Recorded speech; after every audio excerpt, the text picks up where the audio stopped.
গভীর সমুদ্রে একাধিক ট্রলারকে ধাক্কা মেরে ডুবিয়ে দেওয়ার চেষ্টায় ছিল বাংলাদেশি উপকূল রক্ষী বাহিনী। এমনই এক চাঞ্চল্যকর অভিযোগ করলেন সমুদ্র থেকে ফিরে আসা মৎস্যজীবীরা। তাদের অভিযোগ, ভারতীয় জল সীমানার ভেতরে ঢুকে বাংলাদেশের উপকূল রক্ষী বাহিনী অত্যাচার শুরু করেছে। ট্রলারগুলিকে দেখে পাথর ও ইট ছুঁড়ে মারা হচ্ছে, এমনকি বল্লম ছুঁড়েও মারছে।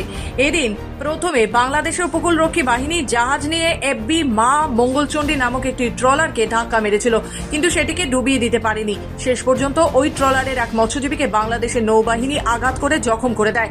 তারপরই ওই জাহাজটি এফবি পারমিতা 11-র এক মৎস্যজীবীকে বল্লম ছুঁড়ে মেরে ফেলে। তারপরই ওই ট্রলারটির পাশে ধাক্কা মেরে সেটিকে ডুবিয়ে দেয়। এই বিষয়ে মৎস্যজীবীরা তাদের সংগঠনকে জানিয়েছেন। কি ঘটলো ঘটনা? ঘটলোই তো, আমাদেরকে তাড়িয়ে, আমরা তো সীমানার মধ্যে ছিলাম, তারপরে ওরাই এসে ফুল স্পিডে এসে মানে এমন করছে যেন ট্রলার ডুবিয়ে দেবে।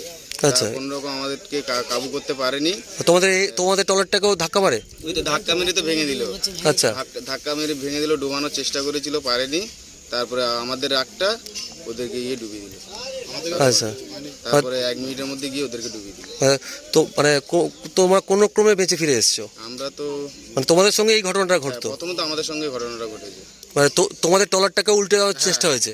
উল্টে দেওয়ার জন্য চেষ্টা করছিল। মানে এটা কি ভারতীয় জলসীমানায়? হ্যাঁ, 10-এর মধ্যে। আচ্ছা, 10-এর মধ্যে আমাদেরকে মেরে দিয়েছে। মানে ওই ঘটনার পর এইটা আবার হলো? না, আমাদের এটা প্রথমে মেরেছে। আচ্ছা, প্রথমে মারার পর লাস্টে তো ওইটা গিয়ে মেরেছে। আচ্ছা, আমাদেরটা এই করতে পারেনি বলে লাস্টে ওইটাই গিয়ে মেরে দিয়ে। কি বলছিল কি ওরা? ওরা কিছু বলছে না তো, লোহা মারতিয়ে, পাথর মারতিয়ে, সে পোটা মারতিয়ে, পোটাটা বাইরে পড়ে গেছে এতে লেগে।